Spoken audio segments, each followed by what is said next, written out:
I, I made a compost section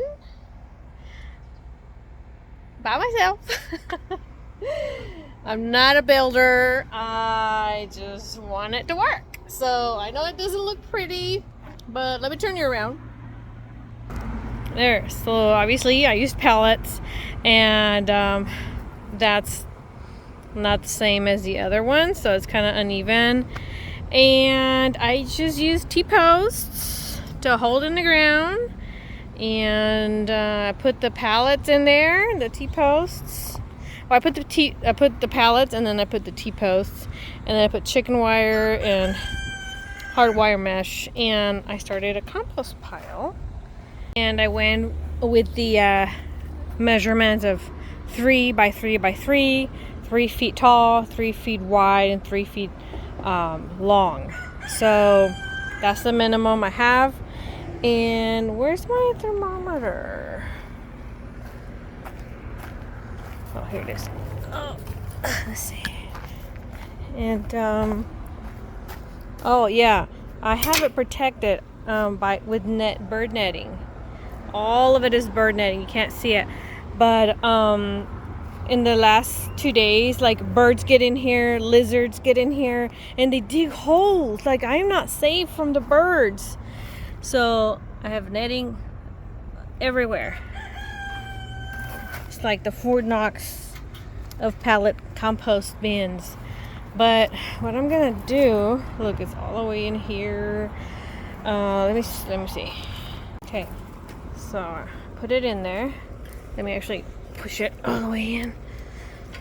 And I mean, the thermometer is already hot because it's out here in the sun, but if my compost is turning cold and not doing anything, it's not going to stay in the hot zone. Well, it's in the active. But we'll check here in a couple minutes. In the meantime, I wanted to show you the other chicken is starting to lay eggs. So we have 2 chickens laying out of the 3, and like a minty color, a mint, and a more green, not really olive, but green, I guess. I don't know, but aren't they pretty? So yeah, I'm excited about this compost area, and I still have to add another one here, but I have to go get more pallets. For the meantime, this is gonna be it. Okay, so it's crossing into the hot section. We'll see. I've added grass clippings, kitchen scraps, just mostly that, actually, for the greens, and a bunch of hay and wood chips and cardboard, newspaper for the browns. And I just hope I've reached a good mixture. So yeah, I'm excited about that. That's pretty, huh? Here we are again. Let me tell you what we have done. We finally moved the younger chicks, the pullets, back here. It's a small run that came with that coop that is inside the other run. Let me show you.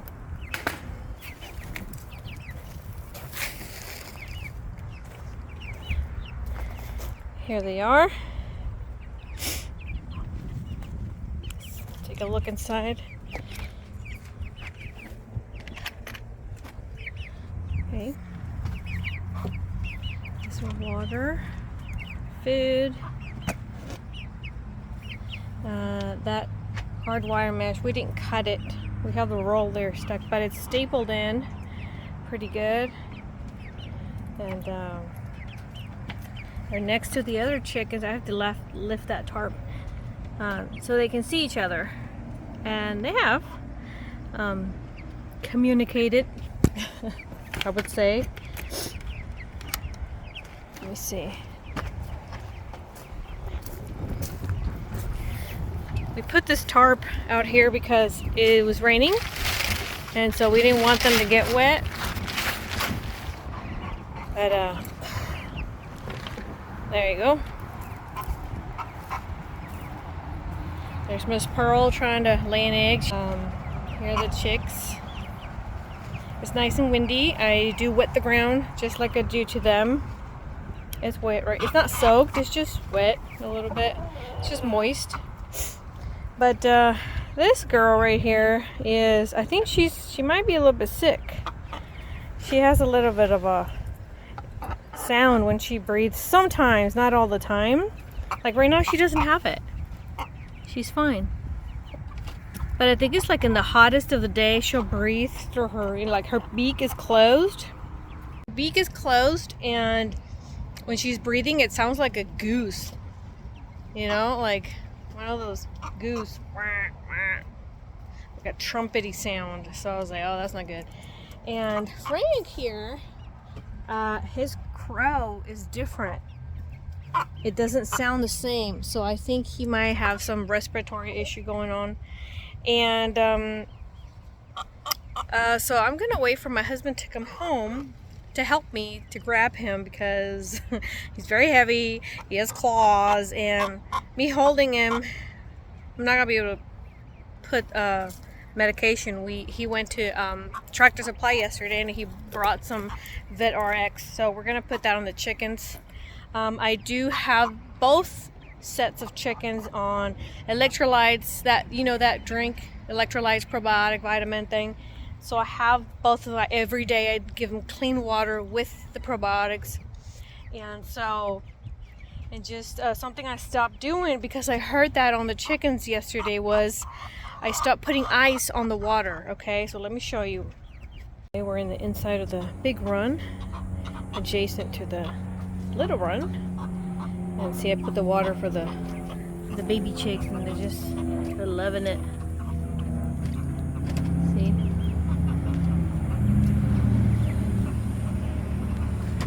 There's their water right here. Their food right there, but they step all over that water. So what I'm doing today is I put some Vet RX in their water, and I'll give them fresh water with Vet RX tomorrow. Again, they have their water right here, but it's straight from the hose, and it cools off. It's nice. I don't know, it's a nice temperature. It's not hot, and it's not really, really cold as it was when I put the ice. And the same thing for those chickies over there. So we're gonna monitor, see if his crow comes back to normal. And the other chicken, she's inside going crazy for an egg. That one right there. We'll see. We'll keep an eye on them.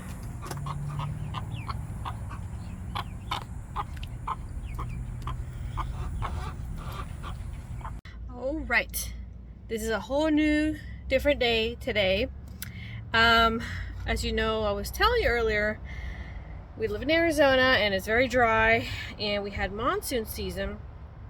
And if you've seen any of my last video, my second to the last video, I think, my husband gave me those rain barrels, or they're not rain barrels, but we're using them for rain barrels, those plastic containers.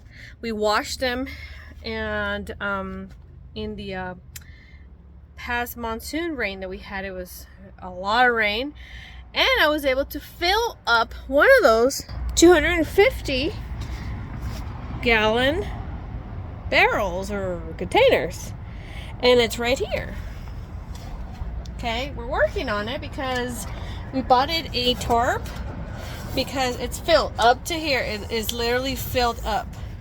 And I already took out about 3 to 4 gallons of water out of it already. And it's still, the line is like tippy top. But we noticed that we had covered it with a plastic tarp, that tarp that's there. We zip tied it around because the sun can't hit the water, because it's gonna start creating algae. And it was starting to create algae because the sun was somehow getting in to the corners, and it was there was creating a little green film line on the top. So my husband researched, and he said that Google said that if you add 3% peroxide to the rainwater, it would kill the algae, and it would still be, the water would still be good for my plants, because I'm using this for my plants. Non-toxic. Non-toxic. We're not using this water for the chickens, we're using it for my plants. And currently I don't have any vegetables growing. I have some squash growing, and that's about it. I have a red hibiscus, Roselle hibiscus, and in the front porch I have some some flowers. Some flowers, not sunflowers. But anyways, we are about to add the peroxide right now. We have this tarp here because it's 14. According, no, I'm gonna be the one. I know. It's 14 of these bottles that we have to add, and Caleb wants to add them. He wanted to add the bottles, so we have them here, and he's gonna add that peroxide right now. But I'm excited about this rain because of this rainwater, because it's gonna be sitting here until winter when I start. Well, actually, in October I'll start planting my garlic and onions. And if we get any more rain, we're gonna be able to fill that one up. And so I'm excited about that. So let's go ahead and add the peroxide. My hand on it so you don't drop the bottle, okay? All right, here we go. Go.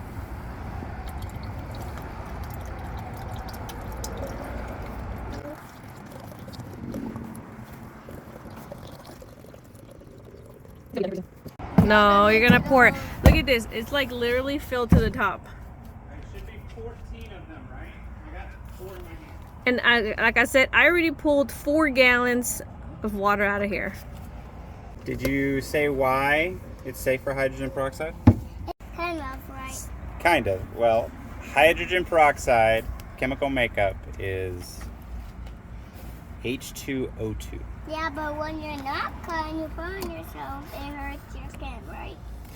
Hydrogen peroxide is H2O2, so it actually only has 1 molecule of oxygen more than water anyways. So once this goes through and kills all the bacteria, I mean, it's not going to taste very good, but it is non-toxic. Well, it doesn't matter what it tastes. We're not going to taste it. I know. Did you get a little bit on you? All right, Mommy, next one. It's starting to bubble. Mm-hmm. But look at that. Yeah, there's a bunch of bacteria that it's eaten away. It's just like when you pour it on a cut and it all bubbles up on your skin because it's being the extra oxygen is being released. So that the bubble is the bubbles are oxygen. Mm-hmm. It's splashing because it's. All right, so that was that. We filled it up with the peroxide, and we're gonna wait at least 24 hours before using that water for the plants. And I wanted to show you here, I used the medication for the chickens, and they seem to be doing a lot better. Actually, just the rooster seems to be doing a lot better. His crow is back to normal after using the Vitorex, but she still, when she breathes, she still has that sound that she's making. So I'm just gonna keep monitoring her and just see what's going on. She is looking weird to me. She's been more quiet, not very, like, I don't know. She eats fine and drinks and goes in the coop and moves around, and she doesn't have any odd behavior, but I don't know. Just something weird. But I'm gonna keep an eye on all of them, of course. And so yeah, that's the update for them. We gave them the Verax, and they're doing a lot better. Actually, before I get out of here, I'm gonna check. Yeah, we had an egg this morning, and I want to see if there's any more. Nope. Oh yay! There it is. And that was her, because this morning she put an egg, and this one here. So she's putting like mint color eggs, and she's putting more of a greenish color. Okay. See? This is hers, and it's more of a green. You would think this is more of a mint, but no, this is a greener color than hers. Hers is lighter than this, and it's like a mint color. Real pretty. Well, you guys, thank you so much for watching this video. Thanks for staying along, and we'll keep you updated to see. Oh yeah, we got Caleb a pool. Well deserved. Well, we all get in actually because it's needed with this heat. But thank you for watching this video, and we'll catch you on the next one. Bye.